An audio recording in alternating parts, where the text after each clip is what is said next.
un poco las repercusiones que se vieron en la jornada de hoy. Jorge Gallero, ¿compartió usted el plan Fénix con Vanoli? 12 años. ¿12 años? ¿Lo conoce? Bien. ¿Y qué le pareció la designación? Bueno, es bien, me pareció, en el sentido que tiene la especialidad. Es un hombre experto en finanzas desde siempre. Tiene mucho escrito, mucho recorrido y bueno, tiene 4 o 5 años de Comisión Nacional de Valores y de interacción, por lo tanto, en la gestión con el central y otras áreas que tocan lo financiero en el gobierno nacional. Bueno, está Jorge Gallero, enseguida vamos a seguir hablando. Néstor Pitrola, ¿cómo vio estos movimientos que se han dado? Las denuncias que ha hecho la presidenta el otro día, de movimientos especulativos, de algunos intentos de desestabilizar.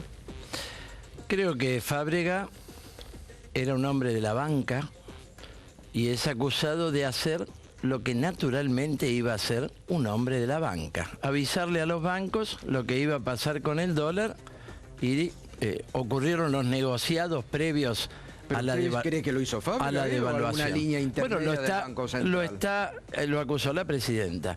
Ahora, Fábrega deja al Banco Central en bancarrota. Nos interesa a nosotros la reflexión de conjunto, más allá de los hombres. Es un Banco Central que no tiene las reservas para afrontar los vencimientos de acá a fin del 2015. Algo ligado a la profunda crisis petrolera, gasífera, energética, que nos ha dejado en este cuadro con el dólar. Entonces, creo que este es un tema de fondo. El Banco Central además tiene 230.000 millones de pesos en deuda que ha ido tomando a una tasa del 27-30% para financiar el déficit público. Deja un Banco Central en ruinas. Este es el cuadro que nosotros vemos que lleva a la devaluación monetaria, no la decisión subjetiva de algunos funcionarios. Estamos en un tobogán hacia una devaluación monetaria. ¿Cree que se va a venir? Sí, incluso una reestructuración de deuda. Como mínimo los vencimientos del 2015 van a tener que terminar teniendo una reestructuración y tanto Datelis como Vanoli son partidarios en enero de pagarle a los buitres. Es decir que vamos a seguir la saga de sobreendeudamiento como único camino que adoptó el gobierno kirchnerista. Pero los critican al gobierno porque no le pagaron ahora a los buitres. A ver, Eduardo Curia, ¿cómo ve usted estos cambios? ¿Se va a una devaluación, como dice Néstor Pitrola, o se puede detener eso? La situación básicamente es gravísima y sobre todo si hay un punto neurálgico, algo dijo Pitrola, es la falta de dólares, la restricción externa que viene desde hace años, que es subproducto básicamente, no solo de eso, pero subproducto esencialmente del retraso cambiario que ya es manifiesto. Y aparte se ha perdido el efecto de la devaluación de enero, con lo cual el nivel de sobrevaluación cambiaria es prácticamente letal. A eso se suma que... Pero para usted entonces hay que hacer un retoque necesariamente. Son dos cosas distintas. Estamos en una situación, la descripción. Sí. Falta de dólares, sobrevaluación cambiaria y el intento de ir por la vía financiera para obtener dólares está en un impasse. Los vencimientos de aquí para fines del 2015 son de alrededor de 13.000, 14.000 millones de dólares, con algunas circunstancias difíciles en perspectiva, como menos dólares de la cosecha. Entonces, este es el cuadro respecto al cual se tiene que enfrentar las nuevas autoridades del Banco Central. Está bien el diagnóstico, ahora vamos a profundizar en las medidas. Santisteban, ¿y ustedes cómo están viendo el sector importadores, que muchas veces han estado en el centro de polémicas de estos días? Estas operaciones con dólar, muchas veces lo señalan a ustedes. ¿Cómo están viendo? Gustavo, ustedes saben que para el comercio exterior el tipo de cambio es el elemento central. Es lo que define la competitividad en la exportación y es lo que define los costos en la importación. Entonces, para nosotros todos estos vaivenes y estas discusiones sobre si existen o no recursos y sobre el valor de recursos no es una discusión trivial. El importador obviamente no es devaluacionista por una cuestión obvia de que no quiere pagar más. La devaluación es una tragedia para el importador porque por supuesto incrementa sus costos. Pero la historia también nos dice que en la medida que no haya un desarrollo armónico del tipo de cambio con la evolución de los costos internos, lo que ocurre es que cuando esos ajustes finalmente se verifican, son brutales, ¿no? Con lo cual dañan a la actividad mucho más que si hubiera una continuidad. Entonces, uno no pretende una devaluación, ¿no? Uno pretende una acción que vaya desarrollando. Pero si no es devaluación, porque todo, pero nadie se anima a decir. Solamente, no sé si ustedes del sector del campo quieren devaluación o no. Para nada, la devaluación de febrero a nosotros nos trajo una angustia terrible porque todo se fue a costo. Dame un minuto, pero digo, si no es devaluación, ¿qué? Yo creo que no es solo una devaluación, Gustavo. Yo creo que Curia dice, ya no dio, pero dice, no hablo de devaluación. A ver, yo quiero justificar... Están diciendo más o menos lo mismo, pero dice... Silvestre, perdóneme, porque hasta creo que fue en su programa, tengo una memoria en eso casi de elefante, en el 2011. En el 2011, lamentablemente, el gobierno perdió el tren con la victoria de la señora presidenta por un 54%. Ese era el momento para hacer una devaluación importante dentro de un plan integral que suponía el compromiso directo de la propia presidenta. Que usted lo proponía en ese momento. Hoy, evidentemente, yo estoy en una actitud contemplativa. Digo, faltan dólares. Los que no quieren una devaluación, pues tienen que conseguir los dólares de otra manera, por la vía financiera. Si no hay por la vía financiera, ¿qué? No habrá dólares para pagar, por ejemplo, importaciones, con lo cual la actividad económica se va a ver... Bueno, esta es la lógica del dilema. En ese momento, la Argentina, el Banco Central tenía el doble de reservas que ahora prácticamente. No, el 2011 era... Para mí, 50.000 millones de dólares. Alejandro, a mí me quedó picando el tema. Yo creo que si hay un retraso del tipo de cambio con respecto a los costos internos, hay que estudiarlo y corregirlo, pero no como medida aislada. No vamos a resolver nada. No como en enero. Claro, no como medida aislada. No vamos a resolver nada con una devaluación del tipo de cambio si no miramos qué pasa con los subsidios, qué pasa con el gasto público, qué pasa con el financiamiento del Estado. Diego, hay que revisar todo. ¿Están teniendo problemas con alguna importación específica o clave? Por ejemplo, me decían que las bananas, que no se producen en Argentina prácticamente, salvo por forma, bueno, pequeñísima parte del consumo se produce en Argentina, están entrando a precios muy superiores y eso llegó, por ejemplo, a las verdulerías. Hay problemas oscilantes, Alejandro.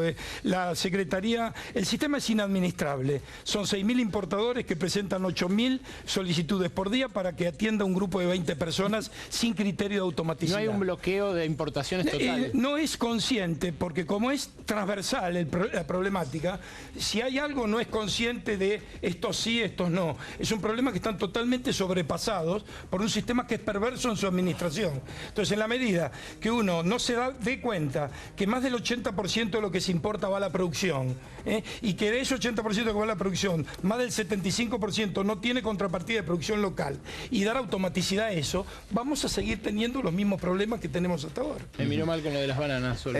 Bueno, se puede, es parte de lo que estamos hablando de y coincidimos que tiene que haber una cuestión integral. La devaluación sola que ocurrió a principio de año a nosotros nos trajo un montón de problemas porque fue nada más que un corrimiento bancario, se fue todo a costo y para nosotros fue un problema enorme. ¿Por qué? Porque hay un montón de productores mal endeudados, el Banco Nación no lo está asistiendo, las tasas están por las nubes porque secan al mercado con tasa alta, eso hace que los productores cada vez deban más y los productores más chicos ya vendieron la producción.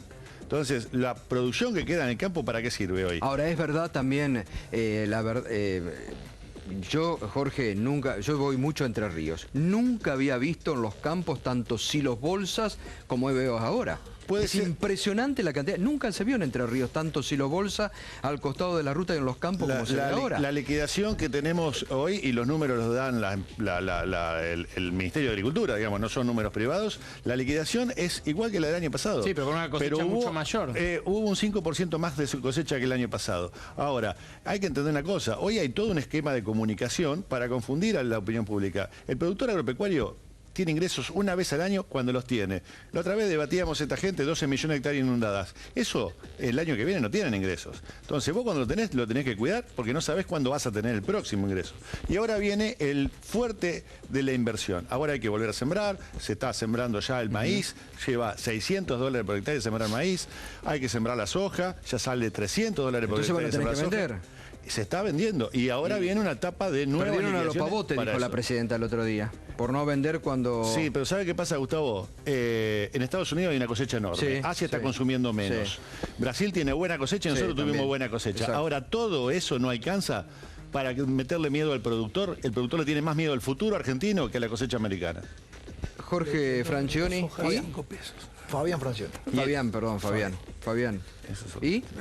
No, realmente, bueno, yo vengo de una zona productiva, vengo de Leones, que es la capital nacional del trigo, y siempre comento y digo lo mismo. He visto 10 años espectaculares para el hombre de campo como nunca antes lo había visto. Realmente ha cambiado la situación económica del país a partir de este récord de producción, y siempre decimos lo mismo. El hombre de campo ha invertido en tecnología, ha invertido en muchísimas cosas para poder producir, y yo creo que lo que pasa ahora, hay un comentario extra de algunos vivos que siempre existieron haciendo negocios con el hombre de campo, y a muchos productores que yo conozco de toda una vida, porque he nacido y me he criado ahí, le han explicado que no tenían que vender a 450, a 500 o a 600, y ahora ese mismo hombre Bueno, de Eduardo campo... Bussi admitió que se habían equivocado, lo dijo públicamente. Que se Yo habían creo que es equivocado un al no error vender que en se ha su momento. cometido. Bueno, yo creo que mucha gente de campo ha aprendido con la 125 cuando le decían que el mundo se iba a venir abajo y no se vino abajo, y ahora muchos amigos productores le está pasando algo semejante. Yo cuando escucho recién acá al señor que dice de lo que sale la hectárea de maíz, de lo que sale el maíz, de lo que sale, sí, bueno, la retención al trigo, la retención a la soja, que siempre lo hemos escuchado y lo hemos vivido. Siempre el hombre de campo tiene diferentes circunstancias, diferentes momentos que van cambiando. Lo hizo con la lechería, cuando hace 60 días había gente que venía aquí, hablaba de lechería, que desaparecían el 100% de los tambos en Argentina, y nada de 7.000 eso desaparecieron. Hay 7.000 productores menos, tamberos, y habría que explicarle, 7.000 familias en la calle, y una que enorme concentración. El gobierno en 11 años de política agropecuaria lo único que hizo fue concentrar la economía. Hay 60.000 productores menos, pequeños y medianos. ¿Y por qué te parece que hay 60.000 productores menos de leche? ¿Por qué? Me parece porque la política agropecuaria no ha sido diferenciada. Se le aplicó la misma política para todo el mundo, entonces los sectores cuando la presidenta lo más quiso aplicar, hicieron la 125, cortaron un país. Eso no fue una diferenciación en ningún momento. A todo el mundo le cobraban la misma retención. La único que hubo una ventana por 3 meses, móvil que no era una mentira. Una retención móvil no es para todo lo mismo. ¿Cómo no? La retención móvil es para todo lo mismo. O me vas a decir que para un productor chico tiene una retención diferente que para un productor grande. A ver, es la misma, en ese momento de la 120, retención móvil en el momento de la te 100, sacaban, en el momento de la 125 te ponían un precio fijo. Y vos decime una cosa, Galucho puso precio fijo el gasoil, lo aumentó el 60%. Bueno. ¿Vos sabés cuánto vale el gasoil del año pasado? El 60% más. Y vos sabés claramente que nosotros cobramos $5 cada vez que vendemos una tonelada de soja, y cuando compramos el gasoil lo pagamos lo mismo que en Londres, a $2 casi. El día que yo veo un productor que vos me decís que esté fundido, que haya perdido su campo, voy a venir acá y te voy a dar la mano y te voy a decir, tenías razón. Bueno, fue una te digo, se llama Ismael errática. Barbieri, y lo están intimando para que desaloje el campo. El Banco de Nación en este momento es de la localidad de Colón y está invitado a visitarlo. Lo vamos a ir a y visitar, también hacer las entonces, gestiones el para que Banco no le Nación... rematen el campo de 30 hectáreas que tiene, porque no puede pagar. Así que lo comprometo, diputado, a estar en Colón este fin de semana, vamos a estar en visitar Colón a este fin de Ismael semana, Barbieri, si querés que lo para que vayamos lo a ver. conozca. En Porque 10 lo que años le de falta al gobierno gobierno es tocar a los productores con la mano. Los relatos son fantásticos, pero los productores se están fundiendo. Si no escuchan eso, van a seguir mintiendo que esconden los hilos bolsa atrás de los montes, lo cual es una barra basada, porque los productores más chicos, todo el mundo ya vendió. ¿Pero a qué le llamas productores más chicos? Lo que pertenecemos nosotros, digo, ¿De 50 hectáreas de campo. ¿Y ese productor que tiene 50 hectáreas de campo, lo trabaja él? Por supuesto, yo lo trabajo. ¿Hace soja? Sí, hago soja, hago lo que puedo. La vaca la tuvimos que vender hace rato. Soja hicimos, tratamos de sostener debe el ser un piso. fenómeno. Tengo 2 hijos. Vos sos un tipo que tiene 50 hectáreas y tenés una maquinaria para levantarla, para sembrar, No, para la contrato. Entonces no lo trabajas vos. ¿Cómo no con el trabajo yo? Entonces no lo trabajas vos. El riesgo es mío, o me lo prestaba la plata pero vos. pero entonces no lo trabajas vos si vos contratás, no tenés nada tuyo. Vos lo das a trabajar. No, tengo el riesgo, tengo el campo. ¿Qué riesgo tenés? Si yo vengo de Leones, donde 100 hectáreas, están pagando 20 quintales la hectárea. Sacar a 400, son 800.000 pesos sin trabajar. Yo no sé por qué dicen que trabajan 50 hectáreas. ¿Cómo hace? Ahí sí que te vas a dar a perder. Si tenés una maquinaria, pones empleados con 50 hectáreas, estoy seguro. Yo no conozco a nadie de 50 hectáreas. A ver, una cosechadora, no puedo invertir $500.000 en una cosechadora. Entonces lo das a trabajar, no lo trabajamos. ¿Qué está diciendo Francione? Estoy pagando el servicio. Es un rentista, no tengo ninguna duda. Esto es más clarito, no hay ninguna posibilidad.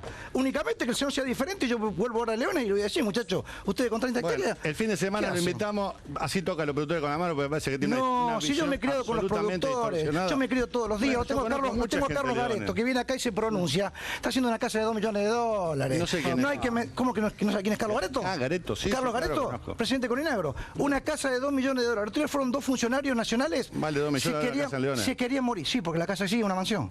Sí, una mansión. Sí, pero te invito también, ¿eh? Yo te invito a que vengas y te invito a que veas lo que está pasando realmente. Hay momentos difíciles, seguro. También hay que explicarle a la gente lo que explica de los tambos que se cerraron. Hay que explicar lo que pasó. El 40% de los argentinos, de los tambos que hay en Argentina, alquilan campo.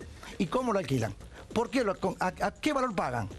Lo hacen a valor soja. Y yo sé, usted, digamos, el Frente para la Victoria sancionó en la ley de arrendamiento que controle... ¿Me disculpa? ¿Lo hace a valor soja o lo hace mix? Usted está relatando, usted es protagonista de la política del sector, entonces usted está relatando un hecho y no asume la responsabilidad que tiene como... ¿Pero cómo no lo voy a asumir? Hace 11 años que están en el gobierno. Entonces, ¿qué hicieron para que los productores se queden en el campo? ¿Cuál es la política, por ejemplo, de discriminar productores por tamaño? Los productores se volvieron en los 90, cuando volvió la luz. A Argentina los productores dejaron el campo y volvieron. ¿Sabe por qué los productores se tienen equipo de campo? Porque lo chorean. ¿Sabe qué? En mi pueblo mataron el otro día a uno de 70 años, que son 4 que viven en el campo, metieron en cana un perejil 2 días y se tuvo que ir. Bueno, pero entonces, yo no voy a caer en una banalidad de la que me está diciendo si mataron a uno, que es una pena que ocurra eso, una tristeza. No te voy a hablar de ese tema. Yo te quiero explicar cuál es la política económica y la política del campo. Para mí esto es histórico. Nunca más voy a ver algo mejor como esto en el campo. Ya retomamos esto. Jorge Gallero, a ver, un poquito de lo que está escuchando. El atraso cambiario, ¿se puede mantener? Decía recién Berco, la información que él tiene, que el gobierno va a tratar de mantener, de perforar las reservas, dijiste vos. Con tal de no devaluar, claro, la idea es jugar todas las reservas. ¿Se puede mantener? Que hagan falta. Una palabra antes sobre lo que quedó como diagnóstico. Entendí que vos dejabas como diagnóstico las primeras intervenciones, ¿no? Antes las intervenciones de los amigos de la producción y del diputado. Yo no comparto esas intervenciones catastrofistas y literalmente coincidentes con la que acaba de publicar en el diario el director de préstamos a soberanos de Moody's, la calificadora de deuda, una de las más grandes del mundo. Y el diagnóstico de este hombre fue este que escuchamos aquí. Así como están las cosas, no llegamos a fin del 2015. Los dólares no alcanzan. Los dólares no alcanzan. Entonces, se van a acabar los dólares, desastre. Esa es una visión pedestre, estática, que no contempla que el gobierno va a hacer cosas y que la situación no es inmóvil. Totalmente. Y que hay márgenes para actuar. Es difícil la situación. A cualquier persona en su sano juicio le queda claro y con algo de conocimiento de que estamos en una situación económica difícil. Ahora, no es estructuralmente difícil. El país tiene que corregir muchas cosas estructurales, pero estructuralmente estamos mucho mejor que a la caída del 2001, a la salida de convertibilidad. No solo en términos productivos, sino, déjeme terminar, no solo en términos productivos, sino en términos financieros. Estábamos quebrados en el 2001, hoy hay $28.000 de reservas y hay una deuda que son 25 puntos del PBI, era 150, una vez y media el PBI, la deuda al caer. Déjeme terminar, ustedes hablaron largamente. Déjeme terminar. No hacemos un bien a la gente. A ver, Eduardo, no hacemos un bien a la gente proclamando catastrofismo sin base. Es irresponsable. Déjame hablar. Déjame hablar. A ver, un minuto, lo dejamos hablar y después le... El catastrofismo sin base seria, profesional, fáctica, es irresponsabilidad de cara a un momento difícil que tiene el país. Y el hay un coro de... No, yo estoy admitiendo que hay una situación difícil.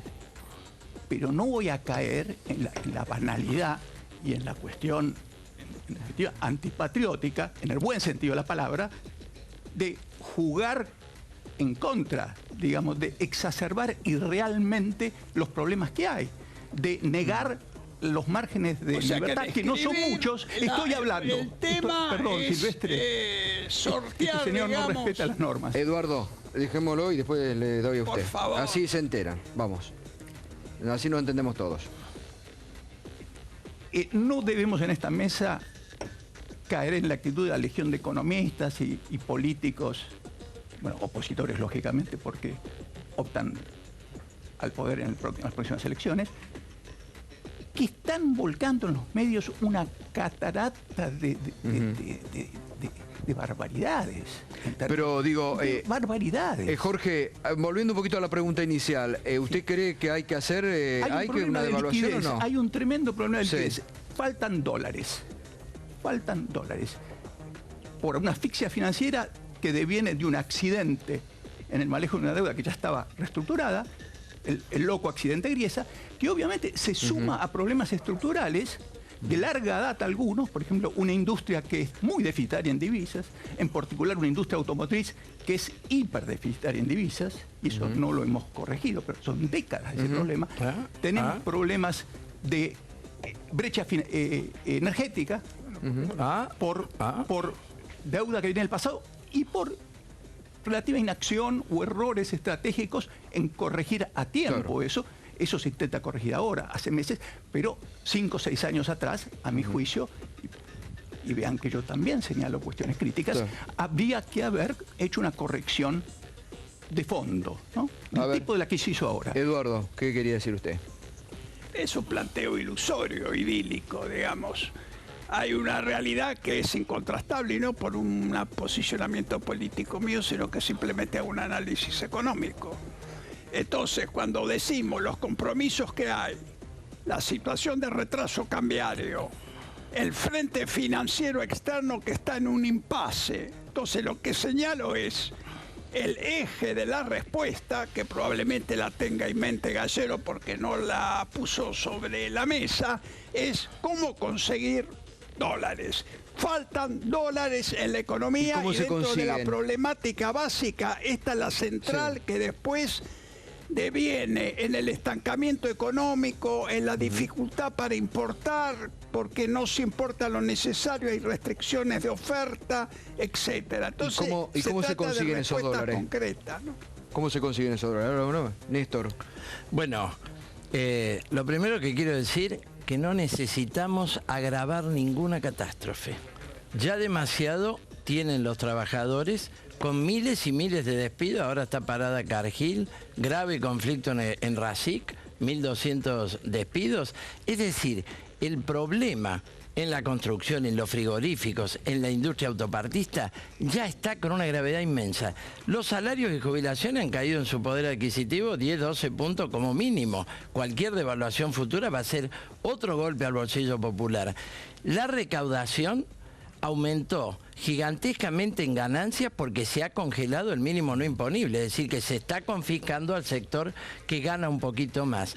Estos problemas gravísimos ya los tenemos encima los trabajadores. A ello nos dirigimos claramente. Segundo, en la década no hubo tal sustitución de importaciones. Después de 11 años no hubo tal sustitución de importaciones. Por eso la crisis de dólares con la industria automotriz.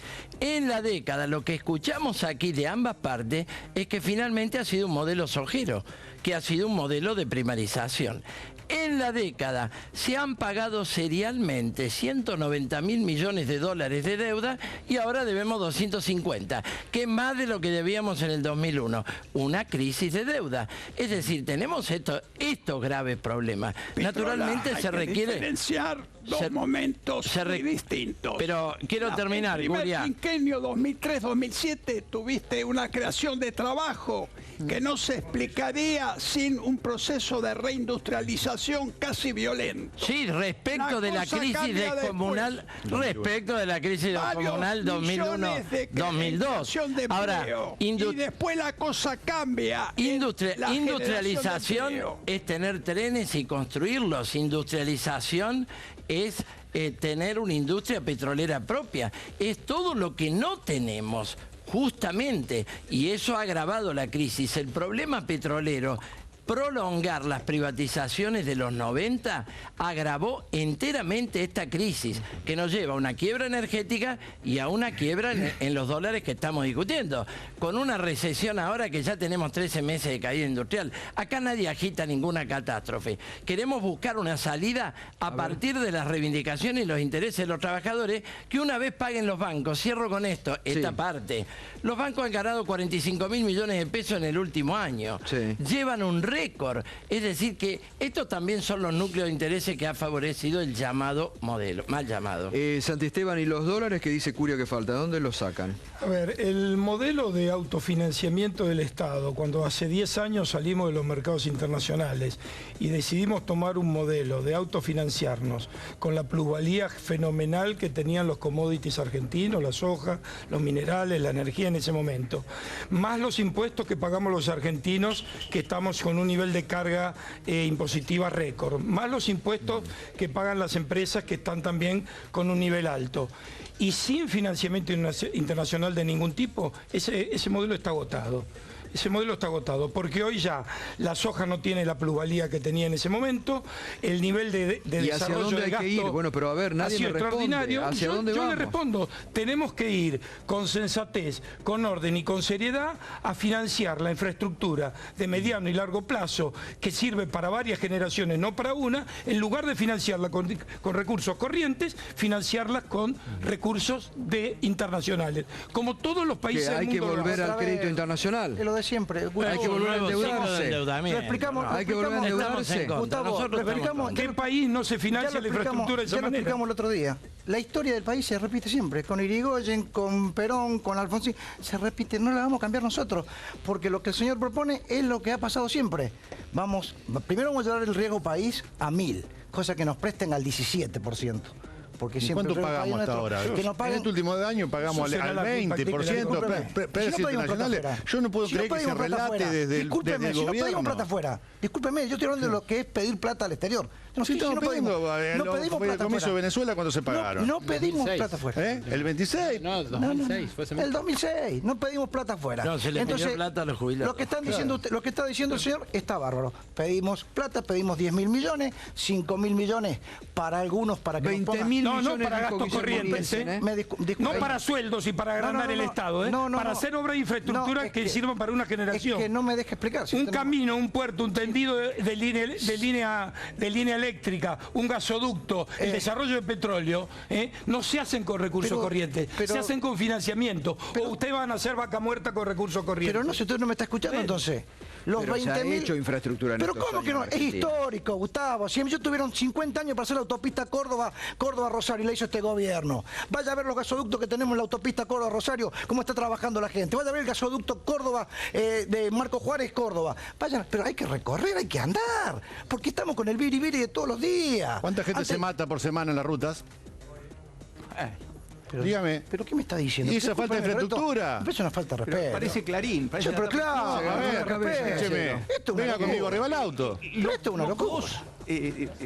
No, la verdad que no me sorprende. A ver, los dos amigos que están discutiendo, el dirigente importador y el diputado, yo creo que tenían cada uno una parte de la verdad. Maticemos la cuestión en términos de deuda. O sea, se necesita dólares a corto plazo. ¿Se puede endeudar el país? Y no lo está pudiendo, permítame desarrollar la idea, y no lo está pudiendo a corto plazo ofrecer la economía real. La diferencia expo-impo a corto plazo no va a dar los dólares que se van a necesitar. Si es que tenemos que pagar los 15.000 millones que van a vencer y no hay opción de renegociarlos. Esa es una opción que está abierta eventualmente, ¿no? Renegociarlos, como hacen todos los países en condiciones normales. No se paga todo el capital de la deuda, se cambia el vencimiento por un nuevo papel a más largo plazo y eso permite ir adelante. Los países en condiciones normales pagan los intereses de la deuda, no el capital. Y con más razón un país como el nuestro, que se ha desendeudado estructuralmente tanto. Tenemos una deuda pública externa que está apenas en el 20% del producto, insisto. Histórico. Era un producto y medio a la caída de la convertibilidad. Entonces, tenemos capacidad de endeudarnos. Estamos muy subendeudados. Obviamente, hay que resolver ciertas cuestiones. Está claro que hasta el 31 de diciembre parece muy difícil que podamos salir a tomar deuda a los mercados, pero ¿por qué no pensar en que después del 31 de diciembre, en condiciones que sean aceptables, se tome deuda para ayudar a financiar el tramo, eso es de corto plazo, pero tenemos un potencial enorme. Bueno, eso quiere decir asumir 15.000 millones. Tenemos, pero no, es que no me habías dejado expresar mis opiniones. Entonces, eso es necesario. En ese sentido, disiento con la visión de pseudoendeudamiento dictadura absoluta. No. Y también tiene razón el amigo de la importación.